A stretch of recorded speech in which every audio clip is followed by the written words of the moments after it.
po'y dadako sa ating gospel reading. Tatagpuan po sa Book of John, chapter 9, and verses 35 to 41. And I read, Jesus heard that they had put him out, and finding him, he said, "Do you believe in the Son of Man?" He answered, "Who is he, Lord, that I may believe in him?" Jesus said to him, "You have both seen him, and he is the one who is talking with you." And he said, "Lord, I believe." And he worshipped him. And Jesus said, "For judgment I came into this world, so that those who do not see me or do not see may see, and that those who see may become blind." Those of the Pharisees who were with him heard these things and said to him, "We are not blind too, are we?" Jesus said to them, "If you were blind, you would have no sin. But since you say, 'We see,' your sin remains." Ito po ang salita ng Panginoon. Tayo po'y maupo na po at ang mensahe po ay babahagi sa atin ng ating Deacon Ferdy. Pinamagatan po Worship and Warning, a spiritual side.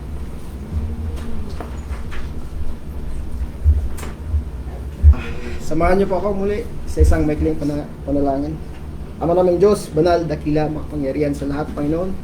Muli, maraming salamat po sa pribilehiyong ito na ako yung gamitin magbahagi ng salita, Panginoon.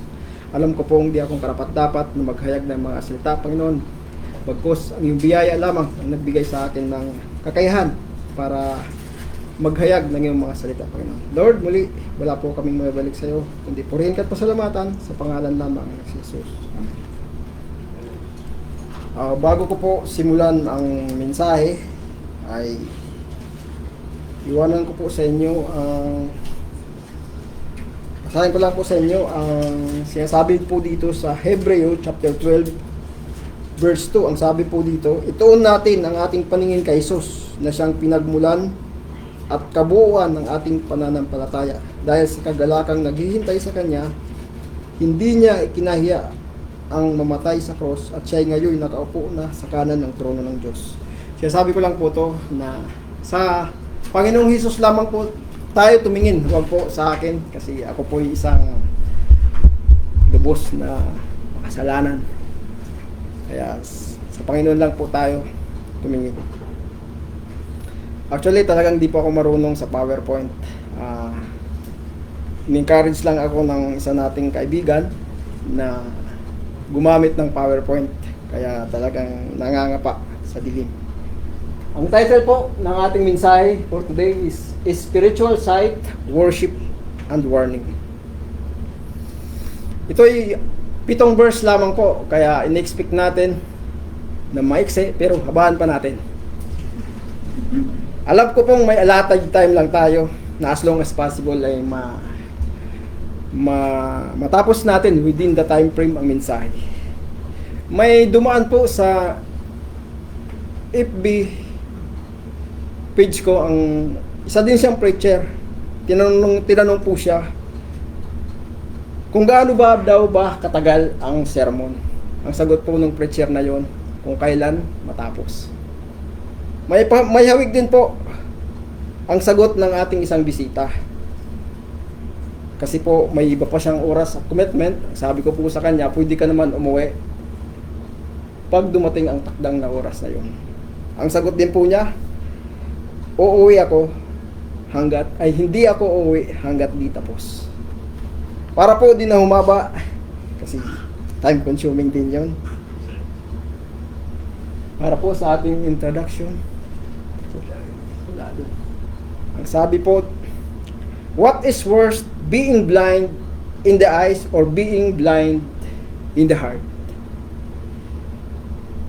Physical blindness is tragic. Napakahirap na nga naman po yun. A man who cannot see the beauty of creation, who walks in darkness every day, who depends on others for guidance, this is a heavy burden. But far worse is a spiritual blindness, a heart that cannot see the truth, a soul that does not recognize the Savior. The healing of the man born blind is one of the best attested miracles. It was independently scrutinized by a group of religious skeptics who were antagonistic to the claim of Jesus. John makes clear that this miracle also is a parable about Christians' conversion. The blind man represents those who are inwardly or spiritually blind, and the Pharisees represented to those who claim to self-righteous that they reject Christ. Sa panahon natin ngayon, kahit po ang mga Israelita, di na po nila ina-apply ang nangyari sa taong bulag sa ating text verse na siya itiniwalag sa templo. Bakit po di na ina-apply po? Dahil po wala na po ang physical na templo. Karamihan na lang sa mga naranasan ngayon ng mga mananampalataya kay Jesus ay ang diskriminasyon at kadalasan persecution ang kanilang nararanasan. Lastly lang si Charlie Kirk, di ba? Isang halimbawa sa nararanasan ng mga mananampalataya ay ang diskriminasyon. Itong sino po ba yan? Siya po si Asia Bibi. Siya isang Christian, isang farm worker, mother of 5 in Punjab, Pakistan. Ano po ang nangyari?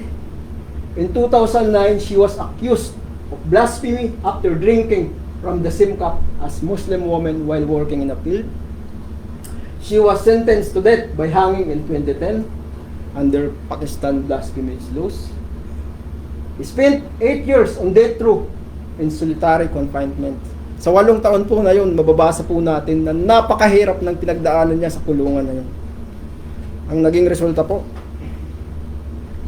acquitted siya Supreme Court in 2018, but her life was constantly threatened. Ngayon po, nakatira na po siya sa Canada. Ang sabi po niya,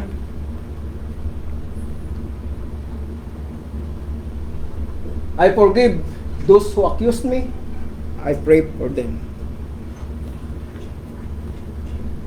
Ito po ang text verse natin ngayon. Basahin ko po sa inyo sa Tagalog. Sabi doon, nabalitaan ni Jesus na ang lalaking pinagaling niya ay itiniwalag ng mga Pariseo. Kaya't nang matagpuan niya ito, ay kanyang tinanong, sumasampalataya ka ba sa anak ng tao? Sumagot ang lalaki, sino po ba siya, Ginoo? Sabihin ninyo sa akin upang ako'y manalig sa kanya. Siya'y nakita mo na, siya ang kausap mo ngayon, wika ni Jesus. Sumasampalataya po ako, Panginoon, sabi ng lalaki. At sinamba niya si Jesus. At sinabi pa ni Jesus, naparito ako sa mundong ito upang humatol, at nang sa gayoy makakita ang mga bulag, at mabulag naman ang mga nakakakita. Narinig ito ng ibang Pariseyong naroon, at siya'y kanilang tinanong, ibig mo bang sabihin mga bulag kami? Sumagot si Jesus, kung kayo nga'y bulag, wala sana kayong kasalanan, ngunit dahil sa sinabi niyong nakakita, kayo, ang kasalanan ay nananatili sa inyo. Ang text verse po natin ngayon ay ang lesson po natin ngayon ay, sabi po diyan, Jesus came to give sight to the spiritual blind, but also to bring those who think they see without Him to judgment. Ang text po diyan ay sa John chapter 9 verse 39. Jesus said, for a judgment I have come into this world, so that the blind will see, and those who will see will become blind. Ito pong isang lesson natin ngayon ay hatiin po natin sa dalawa. Ang una po, the blind see, o yung bulag na nakakita.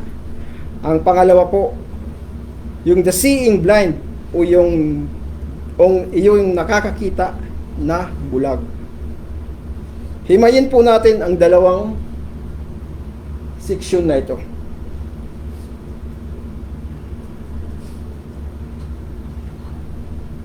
Ang unang section po, itong the blind see. Jesus heard that the Jewish leaders had kicked this man out of the temple. Talaga nga bang narinig lang ng Panginoon na tiniwalag ang tao na kanyang pinagaling? Alam naman po natin na ang Panginoon ay all-knowing. Ika nga, omniscient siya. Sa panahon ng ating Panginoong Hesus, isang pong seryosong usapan pag ang isang tao ay tiniwalag sa templo, na kahit ang kanyang kamag-anak ay matatakot, katulad po sa nangyari sa mga magulang ng taong ito, na natakot din sa maging consequences pag sila ay magsabi rin. Iba po ang sitwasyon ng mga panahon na yon, lalo na kung ikaw ay itiniwalag ng mga religious authorities na kahit siya man ay makakakita, mahihirapan na din po siya makahanap ng trabaho dahil siya ay isang outcast.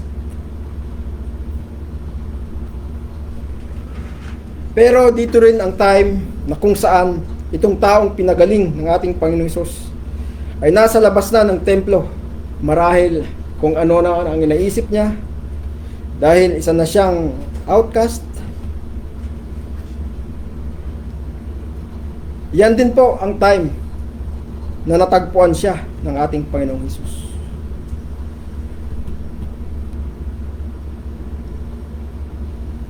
Si Fanny Crosby, siya siyang great hymn writer. Ilan lang sa kanyang sinulat ay ang Blessed Assurance, To God Be the Glory, Praise Him, at marami pang iba. Siya din po ay isang bulag mula sa kanyang pagkabata.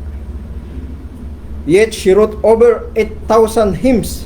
Sa kabila ng kanyang kawalan ng paningin, ay mayroon man siyang mata ng pananampalataya. She once said, "If I had a choice, I would still choose to remain blind. Because when I get to heaven, the first face that shall ever gladden my sight will be that of my Savior." Katulad po ng taong bulag dito sa chapter 9 na ito, Fanny Crosby's eyes were opened not by sight, but by faith. And that faith led her to worship.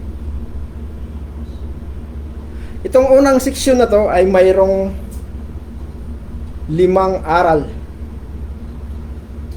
Ang una po dyan yung Jesus takes the initiative by seeking those who are blind. Pangalawa po, Jesus alone has the power to open the blind eyes. Pangatlo, to move from spiritual blindness to sight, admit that you are blind. Pang-apat po, to move from spiritual blindness to sight, believe in Jesus for who He is. Panglima po, when you truly believe in Jesus, you gain spiritual sight. Confess Jesus as Lord and bow before Him in worship. Ate po yan, himay-himayin uli. So, parami pahaba na. Ang sabi po dyan, Jesus heard that he had thrown him out, and when he found him, he said, "Do you believe in the Son of Man?" Finding him implies that Jesus was looking for him. Jesus said in Luke chapter 19 verse 10, ang sabi po, "For the Son of Man came to seek and to save which was lost." The religious crowd had rejected this poor man. But at the very moment, Jesus went looking for him and brought him to solid faith by asking, "Do you believe in the Son of Man?"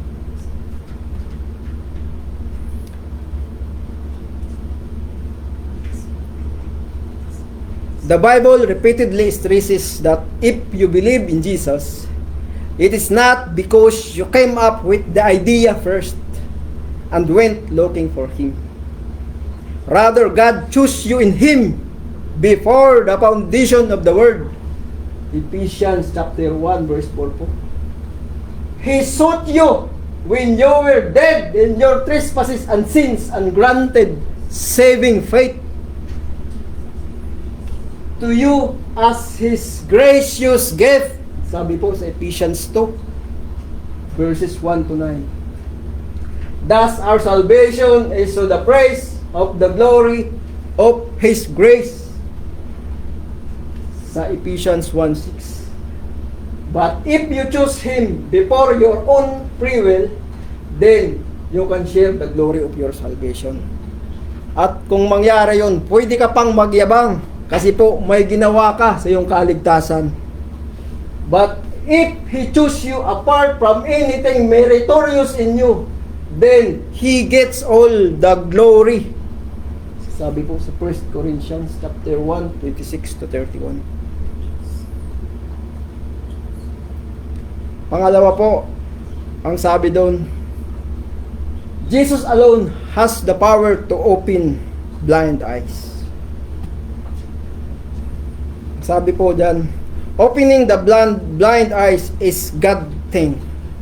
Sabi po dyan sa Psalm 146, the Lord gives sight to blind. As the former blind man pointed out to the Pharisees, sabi doon sa mga naunang verses, nobody has ever heard of opening the eyes of man born blind. If this man were not from God, he could do nothing. So, tanging Panginoon lamang po ang may kakayahan na magpagaling ng mga bulag. Just as opening the eyes of one born blind is something that God can do. Tanging Panginoon lamang po ang may kakayanan nun. Ganon din naman po ang kaligtasan o ang salvation, na tanging Diyos lamang po ang may kakayahan. It takes His mighty power to impart new life to those who are spiritually dead in their sins. Ang sabi po dyan, to be saved, sinners must believe in Jesus. They cannot believe simply by exercising their own willpower. As John chapter 1 verse 12 to 13, ang sabi po doon, but as many as received Him, to them He gave the right to become children of God, even to those who believe in His name, who were born not of blood, nor of the will of the flesh, nor of the will of man, but of God. Pangatlo po, to move from spiritual blindness to sight, admit that you are blind. Aminin po natin na tayo bulag. Sa taong dating bulag po, ay walang problema na aminin na siya ay hindi nakakakita. Pero po sa mga Parisiyong ito, they thought na sila lamang ang sa mga Israelita ang may mga spiritual sight, dahil alam po, naman po natin na sila ay may mga aral sa kasulatan. They imply this when they railed against the former blind man. You were born entirely.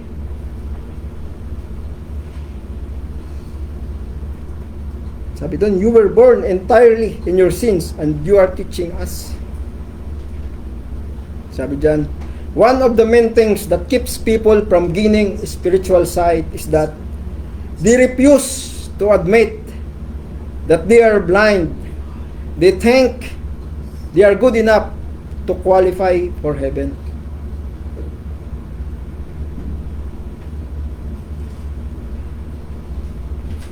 Sabi doon ng mga Parisiyo, we are not blind too, are we? But Jesus replied, if you were blind, you would have no sin. But since you say, we see, your sin remains. Sa madaling sabi ng ating Panginoong Hesus, kung itong mga Parisiyong ito ay aamin din sila na sila ay bulag, Jesus would have held them by forgiving their sins. But since they insisted that they could see, they remained in their sins. So to move from spiritual blindness to sight, admit that we are blind. Aminin po natin na tayo ay bulag. Let's humble ourselves to the Lord. Pangapat po, to move from the spiritual blindness to sight, believe in Jesus for who He is.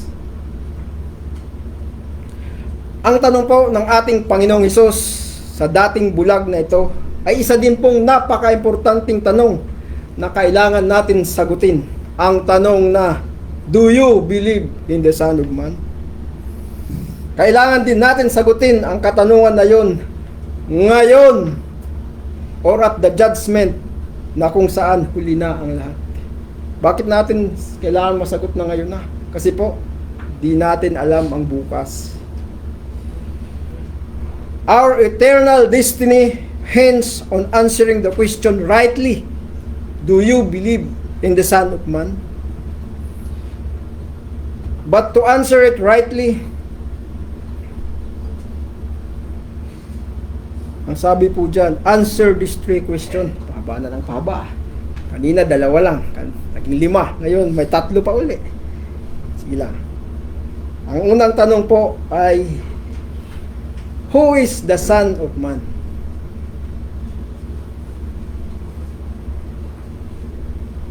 The former blind man asked Jesus sa verse 36, ang sabi niya, who is He? Who is He, Sir, that I may believe in Him? It is the most important question in all of our life to answer correctly. Ang sabi po dito, faith is only as good as its object. If you believe in a false Jesus, you cannot be saved. So this question is crucial so that we believe in Jesus for who He is. The title Son of Man is used over 80 times in the Gospel, including 12 times in the Gospel of John, plus 4 other times in the New Testament. Nasa karamihan ng mga verses na to ay galing mismo sa bibig ng ating Panginoong Hesus. It shows Him to be the representative man, the last Adam. So, sino nga ba ang anak ng tao? Ang sabi po dito. So, the correct answer to question, who is the Son of Man? Sabi po dito, He is the eternal Word who took on human flesh and offered Himself as the sacrifice for our sins. He is risen from the dead, and one day He will judge all the living and the dead. He is the one in whom we must believe. Ang pangalawa po na katanungan na kailangan nating masagot ay, what does it mean to believe in Him?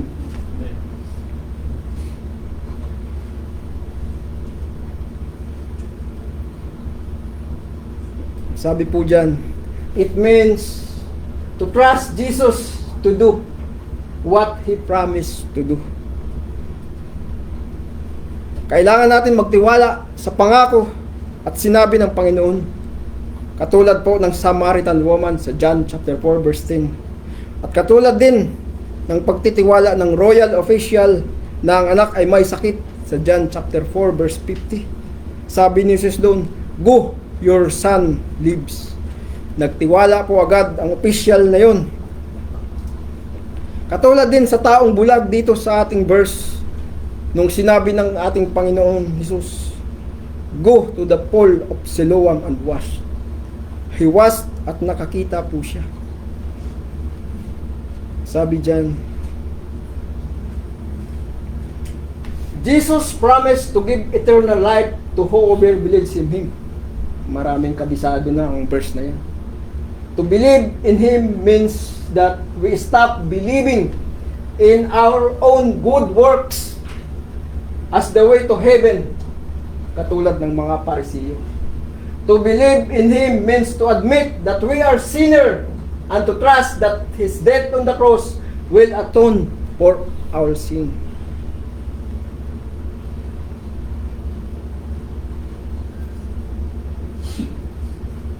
Magtiwala po tayo sa ating Panginoong Hesus. Katulad ng pagtitiwala natin sa mga doktor na nagbibigay ng mga resita sa ating mga gamot. Magtiwala po tayo sa mga surgeon na nag-opera sa ating katawan. Na-experience po ito ng ating kapatid. Malamang malaki po ang kanyang tiwala sa doktor na nag-opera sa kanyang katawan. Ang pangatlo po, do I believe in Him? Ang unang tanong, who is the Son of Man? Ang pangalawa, what does it means to believe in Him? Tapos, ang pangatlo, do I believe in Him?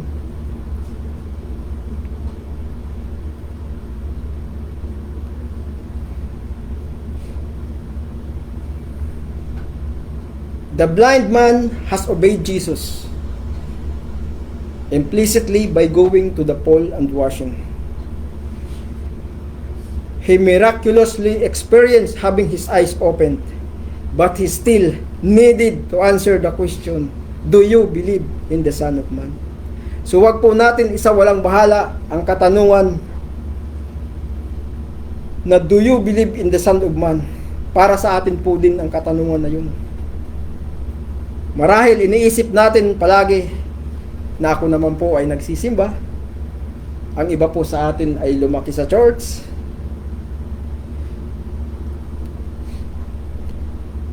At palagi nating sinasabi na naniniwala naman ako kay Jesus. Ang tanong, do we trust in Him personally as our only hope for heaven?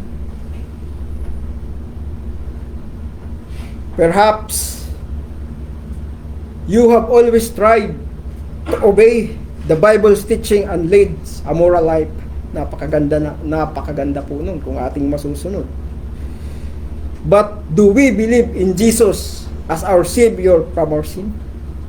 Maisingit ko lang po ang isang kwento na tinatawag na The Parsons Converted. Si William Haslam ay isa siya pong Anglican priest na nakilala siya sa kakaibang event na nangyari sa kanya habang po siya ay nagpipreach. Ang kanyang text ay sa kanyang event na nangyari habang siya ay nagpipreach. Na mismo doon siya na-convert habang siya ay nagpipreach. October 19, 1851, habang siya ay nagpipreach, ang kanyang text sa Matthew chapter 16, verse 30 to 20. Ang tema ng kanyang mensahe ay where Jesus asked, "Who do you see that I am?" As he was preaching, Haslam suddenly realized he himself did not truly know Christ personally.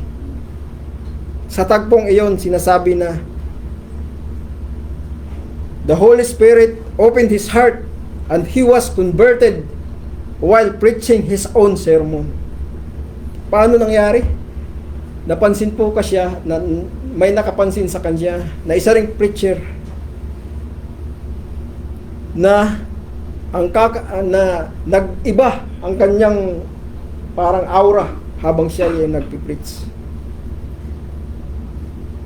Ang nangyari doon, they rejoiced at karamihan ay nag-iyakan pa habang sinasambit ang The Parsons Converted. Di na natapos ang kanyang preaching, nag-umpisa na lang silang awitin ang doxology na praise Him from whom all blessings flow. So each of us need to answer the question, do I believe in Jesus? But how can we know if our belief is genuine?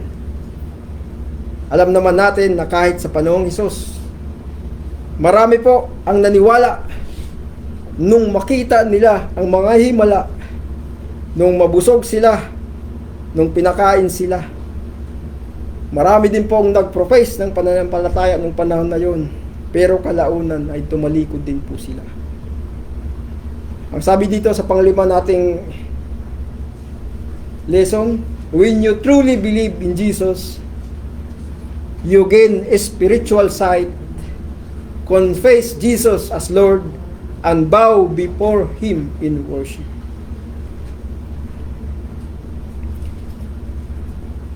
Ang sabi po dyan, he was blind, but now he saw. He testified of Jesus as Lord as best as he knew how to these intimidating Jewish leaders. Sabi doon sa John chapter 9 verse 27, he answered, I have told you already that you did not listen. Why do you want to hear it again? Do you want to become His disciples too? Dito sa verse na to, hindi pa siya tinatanong ng do you believe in the Son of Man? Pero nakikita po ba natin yung declaration niya agad? Yung boldness niya. Mga Pariseo, do you want to become His disciples? Grabe po yung boldness ng taong bulag na to. Sabi din po dito sa John chapter 9 verse 38, then the man said, Lord, I believe, and he worshipped Him.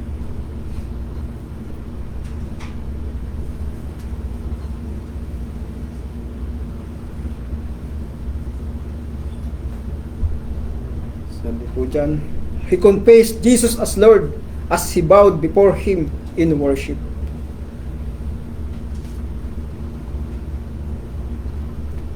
Tayo po kaya na nagkiklaim ng mga nananampalataya kay Kristo, kaya din ba natin magtanong sa ating mga nakikilala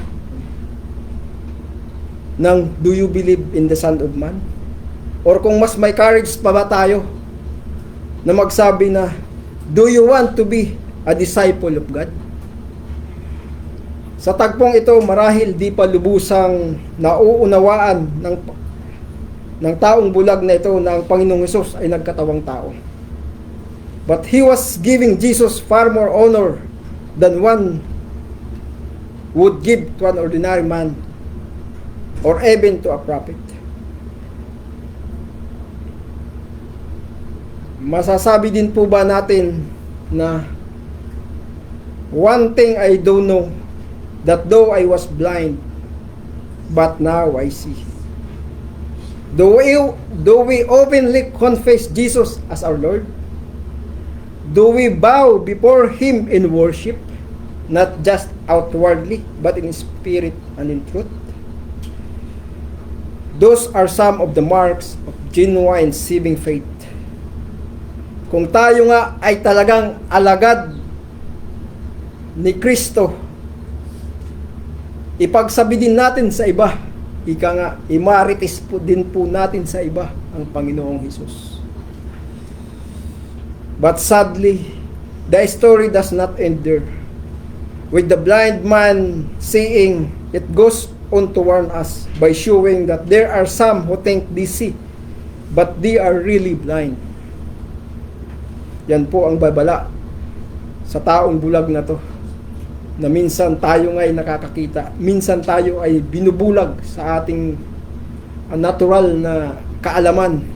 Hindi natin matanggap minsan ang mga katuruan, at minsan di tayo maniwala sa ating Panginoong Hesus, lalong-lalo na po kung tayo po ay sagana sa material na bagay.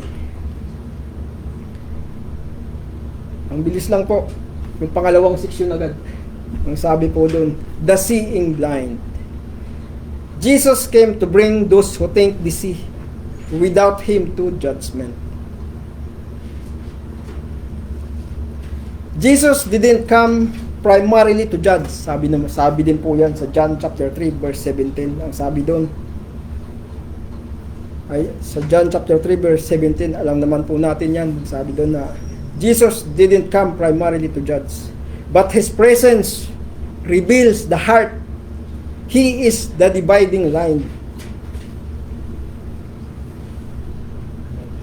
Ang sabi po dyan, while the blind man illustrate those who progress in faith to the point of worship, the Pharisees shows us that some regress irretrievably in unbelief to the point of judgment.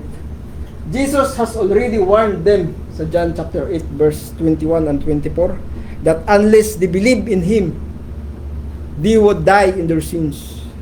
Now He says in John chapter 9 verse 39, for judgment I came into this world so that those who do not see may see, and that those who see may become blind. When they are sarcastically retort, we are not blind too, are we? Jesus answered, if you were blind, you would have no sin. But since you say, we see, your sin remains. Sabi po dito, He is the dividing line. Those who admit blindness, He gives sight. Those who claim sight, He lives in blindness. He lives in blindness. May isa pong illustration dito na sabi, when the sun rises, it melts the wax, but hardens the clay. The same light produces opposite effects, depend on the material. Jesus is the light, softening the hearts of the humble, hardening the hearts of the proud.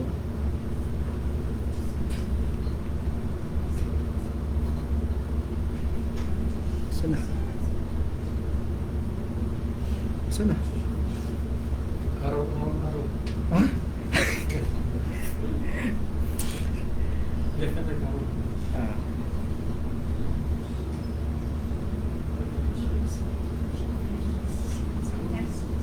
Sabi po dito, the issue is not ignorance. It is arrogance. Pride keeps the heart closed to grace. Kadalasan po, naisip natin na ang judgment ay mangyayari lang sa hinaharap kung tayo ay patay na at haharap sa Panginoon. Tama naman po yan. The Bible certainly does speak in such terms. But here, Jesus is saying that the verdict is being made today. Dito sinasabi ng Panginoong Hesus na ang hatol ay ngayon na by our reaction or response to Him. Those who turn to Him as their Savior have passed God's judgment of our sin over to Jesus. However, those who are satisfied with their own enlightenment, who are proud of their own insight into the Word and its problem, will turn out to be blind. Those who recognize their spiritual blindness long to see, but to those who are self-dependent will never see.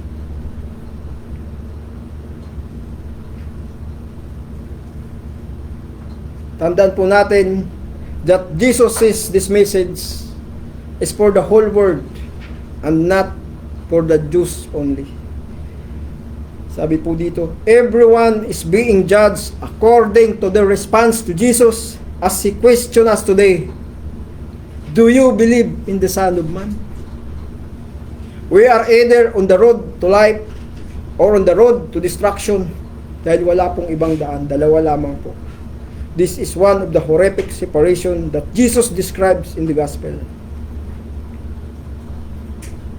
The Pharisees were most upset and shaken by what Jesus was saying and replied sarcastically, "What are we blind to?" Sabi po dyan. The Pharisees thought that they were the religious elite, but Jesus replied, "If you were blind, you would have no guilt, but now you see, we see, your guilt remains." May isa pang illustration dito, yung sinasabing pride versus reality. A Navy battleship was traveling through a thick fog.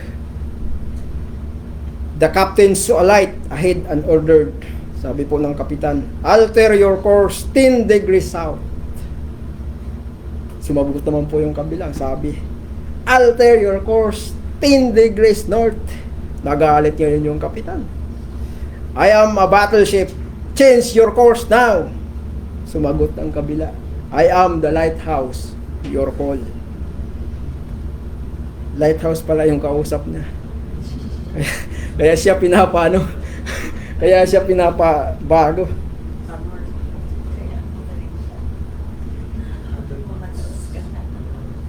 The captain thought he saw clearly, but he was heading on danger.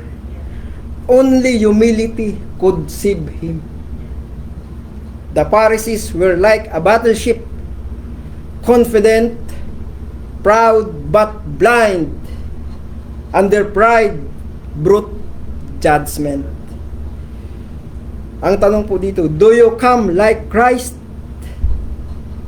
Do you come to Christ like a battleship or like a beggar who needs mercy?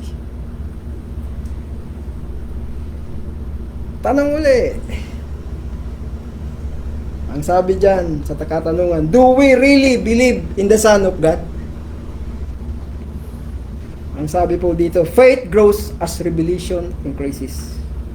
And true faith always lead to worship. Wala man ang Panginoong Hesus sa harap natin na magtatanong ng do you believe in the Son of Man? Ngayon naman po ay mayroon na po tayong mga Biblia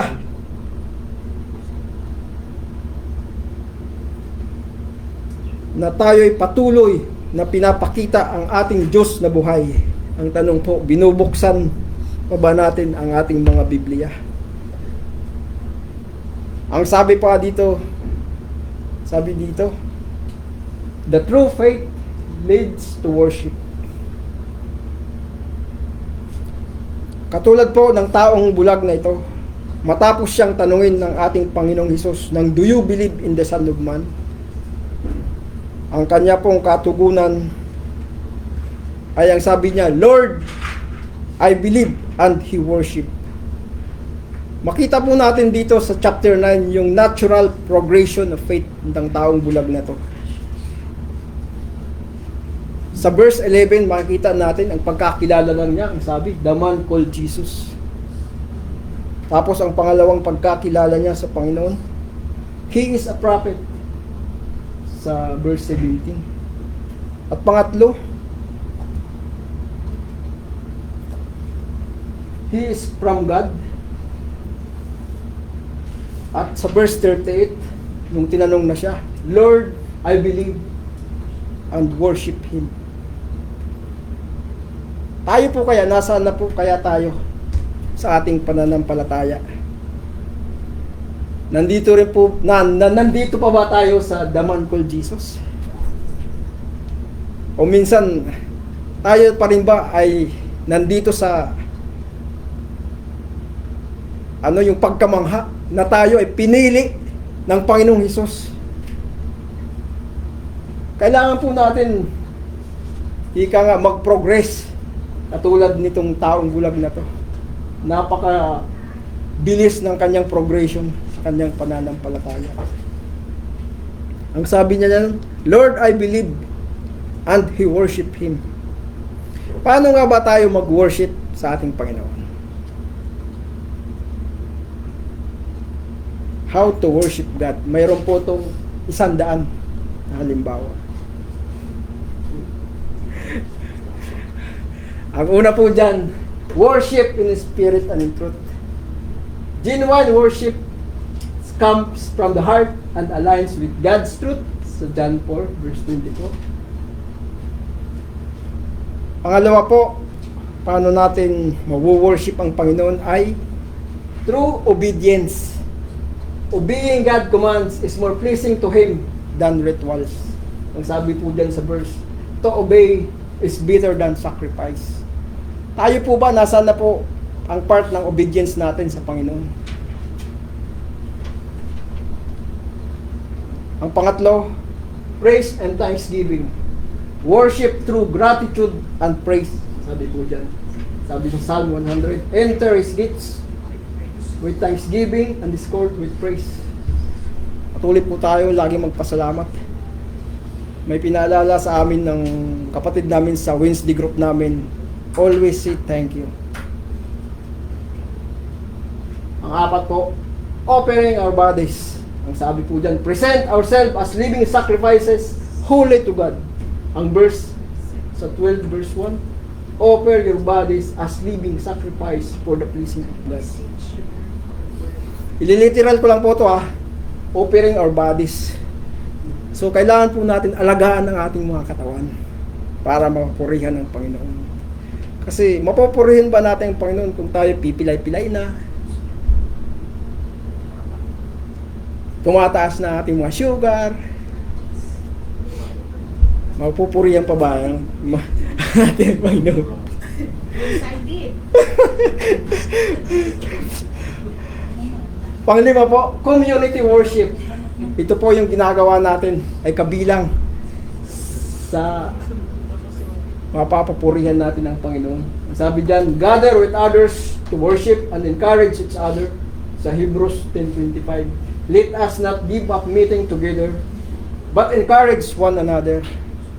Kaya mahalaga po yung mga ganitong mga gawain. Pang-anim po, sa pamamagitan po ng singing, express worship through music and song.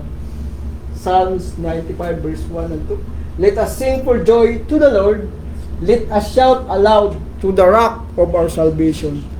Minsan na naranasan nyo na po ba yan na minsan sa mga trabaho, minsan po napapakanta tayo kahit di naman natin sinasadya.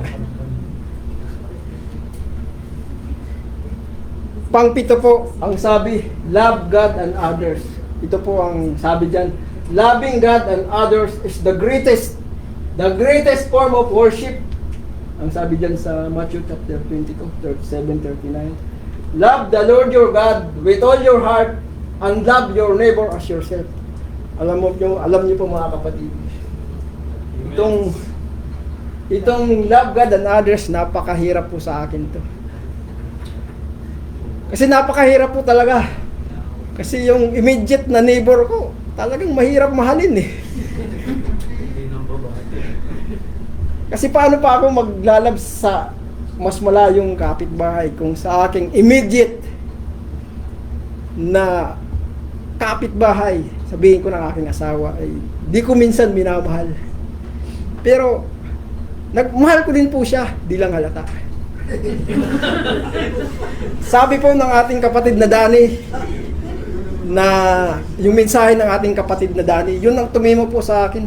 Na-realize ko talaga na tama talaga si kapatid na Dani. Sabi po niya dyan, basta isa lang natandaan ko, mahalin niyo po ang iyong asawa. Mahalin niyo po ang iyong asawa. Actually, mahal ko naman po ang aking may bahay. Kung nakikinig ka man ngayon, sabihin ko na, ngayon lang, I love you.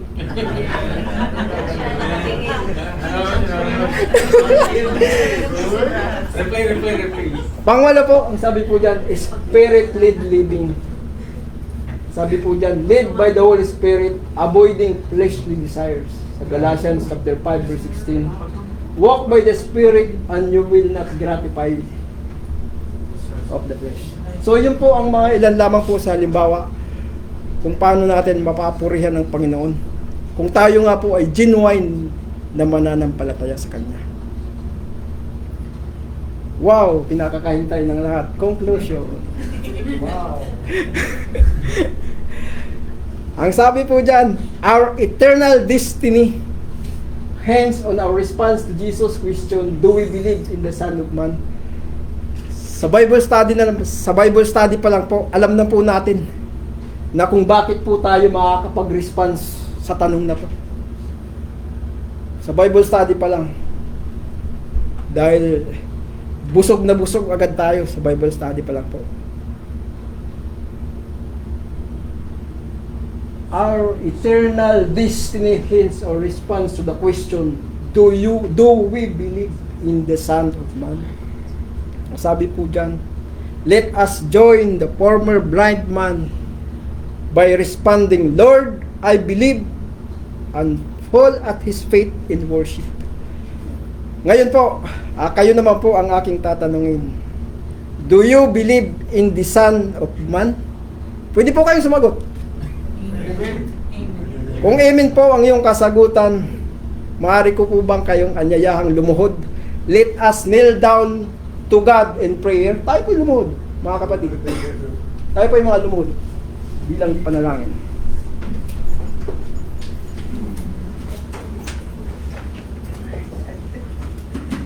Ama naming Diyos, banal, makapangyarihan sa lahat, Panginoon. Maraming salamat po, Panginoon, sa mensahe sa araw na ito, Panginoon. Kami po ay mga dating bulag, Panginoon, dahil lamang sa iyong habag at awa, Panginoon.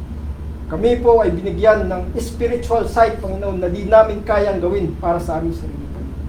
Lord, maraming salamat po sa iyong dakilang pagmamahal sa amin, sa dakilang pagliligtas po sa amin. Salamat po sa katanungan na nahayag ngayon, Panginoon.